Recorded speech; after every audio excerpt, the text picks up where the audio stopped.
Hey guys, so today I want to talk about something that has been trending for about 3 days now. Um, you've probably seen it if you've been on X. I still like to call it Twitter. X is just weird. Anyway, it's a topic that always reoccurs. Like at this point, it's like every 3 Eke days we revisit it, we go over it over and over again, and men and women come at loggerheads and or just coming at each other, and it's usually an avenue also to attack feminists and feminism and to paint us as toxic, bitter, men-hating lots. But after all the things I've observed, and each time it comes up, I always get involved. I can't help myself. And this time around, I realized, you know what? It has gotten to the point where it is redundant. It is repetitive. There is no point to it because everybody knows what is right. Everybody knows what is proper. Everybody knows what is extreme, and everybody knows what to do. They choose to go with an agenda that suits their purpose, especially where it targets feminism. And I, for one, have decided that this is the last time that I will contribute to it, and so I'm making a video about it to just say all the things I think about it once and for all, and to never revisit it online ever again.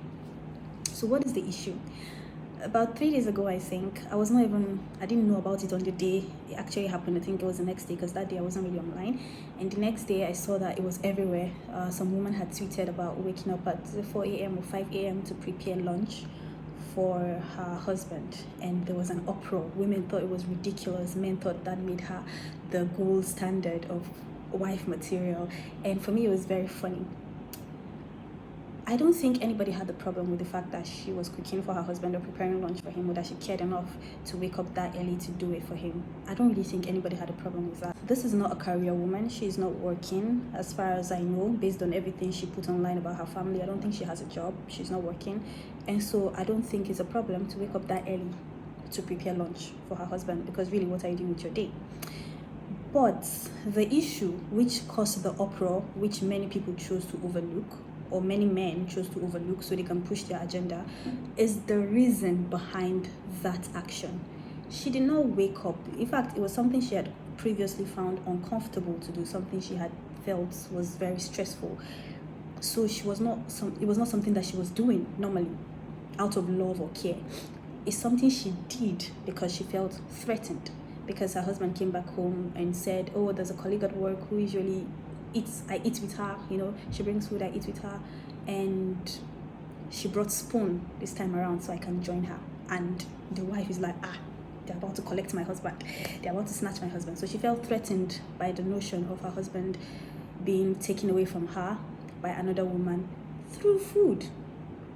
And that for me was very bothersome, that you are threatened by somebody you are married to. It's a marriage. It's not just a relationship, it's a marriage. This is somebody who was committed to life with you, was committed to love you forever, be there for you forever. And you're worried that you might lose him to another woman who is cooking and bringing lunch to him. It's not that you don't cook. It's not that you don't cook at home. It's not that you don't take care of him. It's that you don't wake up so early to make lunch for him. And you're worried another woman would steal him away from you based on that. Food. You're scared of losing your husband over food. It's not a child. It's a grown man, a full-fledged adult, who you're worried can be taken by another woman over food. And for me, it's like, do people not hear how ridiculous that sounds? It doesn't speak well for men that you can be taken away by food. How cheap can you be? And all of them felt, yes, you need to mark your territory. You need to protect your man. You need to, do whatever it takes to keep him. And I'm like, so food is what will keep you. The hypocrisy of it is that they know that has never kept a man. Being a good cook, cooking constantly, being a good cleaner, doing all of those domestic things, good as it is, has never kept a man. All of those things that your mothers did, that you use as yardstick of a good woman, go and, if you do not know, because most of you knew the things your fathers were doing, but if you do not know, you're an adult now, go back home and have a serious adult intellectual conversation with your mother. Let her open up about your father. There'll be maybe 1% of fathers who never stepped out on their mothers, who were true to their marital vows, who were good. But most of your mothers will tell you the things they endured, the unfaithfulness, the infidelity, the things your fathers did that they endured for your sakes, or for the sake of society. I can't leave my marriage for another woman, or whatever reason, out of love, out of endurance, out of sacrifice, that they endured, despite doing all of the cooking, the cleaning, the this, the that you think will keep a man. But the men stepped out. In fact, in those days, if you don't know, you go and ask. A lot of people had a whole other family. A lot of men, a whole other family somewhere else. And yet, these women were doing all of these things, and you think, yes, do it to let them not collect your husband. If you think that is the yardstick to keep a man faithful, you are either willfully ignorant or you are intentionally pushing an agenda of stupidity. That has never kept a man. It will never keep a man. Am I saying don't cook in your homes?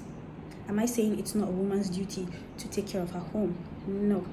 But why is it that the love language of a lot of Nigerian men is trials and tribulations, suffering and slavery? You'll come at me and say, so you think cooking for your husband is slavery? No. I agree that it's a woman's duty to be well fed and taken care of. But why is it that your notion of love is that she must do some brunt, excess efforts to prove that love? Why do you think she must wake up at 5 a.m. to prepare lunch for you when you can get sandwich at work? When you can eat something that was cooked from yesterday and take it to work? When you can buy something from your favorite restaurant? I was on a space and a girl was saying she can buy food from her husband's favorite restaurant and send it to him at work, so he eats, so he's good. She can prepare food the previous night, package it, and the next day he goes with it. Men were still not satisfied. They were like, you prepare food from the night before, then you go to work and somebody brought fresh food. Who do you think you? So somebody must go through hardship and stress before you value it. You call it act of sacrifice. She prepares the night before, it's no act of sacrifice. She orders food from your favorite restaurant, it's no act of sacrifice, it's no act of service. It must be prepared at 4 a.m. and 5 a.m. before you consider it act of service, because your love language is wickedness. Because for you, if a woman has not stressed herself, it is not love. Struggle love is the ideology most Nigerian men carry, and I don't know why. We look at billionaires and millionaires and we want to emulate them. We want to be rich like them. We all claim we have ambitions and we all wish to be rich, but we don't have a rich mentality. So you want to be a millionaire and a billionaire, and your wife will be waking up at 5 a.m. to cook. She'll be cleaning. She'll be doing all of the domestic work. And most of you still want a career woman that will go out there and work hard and still contribute to the family while doing all of this, while taking care of kids. You don't ever have the notion that, no, look, I'm not marrying a woman to come and stress herself. She's here to support me mentally, financially, and emotionally. She's not here to do any serious wahala.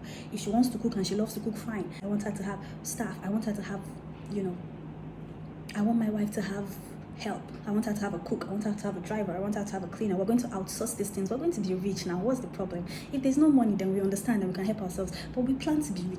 I've never heard that narrative. When you even say, I'm going to have a cook, they look at you, so you cannot cook. Somebody was asking me in the DM that do I think it's the role of the woman to cook? And I said that's the wrong question. You should be asking, do I think it's the role of the woman to ensure the home is taken care of? Ensure meaning as long as it's done, that's fine. As long as there's food before you, why are you worried about who cooked it? I'm not saying she cannot cook for you. Of course she can cook for you. But as long as there is provision for all of your needs, why are you so worried about how it came to be? You bought it from restaurant. No. It's not like she buys restaurants every day. It's not like she always buys from restaurants that you say economic issues are wasting of money. No. Occasionally you outsource, but it's a problem for you. To have a chef or a cook in the house that you pay how much, it's a problem for you, but you think you have a rich mindset. That's a poverty mindset. It's a wicked mentality. You simply want a woman that would work herself to the bone before you agree it is love. This is a mentality that we see. This is why when it comes to Annie Idibia and Two-Face and his numerous baby mamas and continuous cheating, they say, Annie, a woman you be. Because she's enduring, because she's resilient in suffering, because she's taking it and staying. Now, woman you be. The mentality of a woman suffering is the ideology of love for most Nigerian men. That is why, Choma, we need to study this, her maturity. She's so mature, she's so classy with all the cheating and all the baby mamas the video is doing, all the public disrespect, people just calling her name and all sorts of nonsense. She never says a word, she's so quiet and she stays. The silence of a woman in suffering is the ideology of most Nigerian men when it comes to love. That is what you consider a good woman. So when you have a beautiful, bold woman, outspoken, intelligent, that thinks, you know what, I plan to be a boss. There is no way I'm going to be cooking morning, afternoon, and night. We're going to have a chef in the house. Everything will be well taken care of. I will cook when I can, but I'm going to be working and I don't have the time for all of this. They consider her a terrible woman. Terrible. This one cannot keep a home. Cannot keep a man. your man will step out. And I ask you again, go and have a conversation with your mothers who did all of these things that you think is the yardstick of a good woman, who stayed home morning and nights and cooked their way to ill health, cooked themselves to stress. Go and ask them if your fathers never stepped out of that marriage. Go and ask them, because that was the era of endurance. It is now that people come out online and see a lot of things and divorce rates are high because nobody's tolerating anymore. Those that tolerated, go and ask them the things they tolerated and come back again and tell me that cooking and cleaning and all of those things will keep a man. When you're ready to have an honest intellectual conversation, you come to me and we discuss, because right now it is clear that you guys know what is wrong. You know what is extreme, you know what is silly, but you're pushing the narrative because you must paint feminists and feminism as toxic, because we think there is no reason for a woman to feel threatened over food. Food, that is what somebody is making you feel threatened about in your marital home.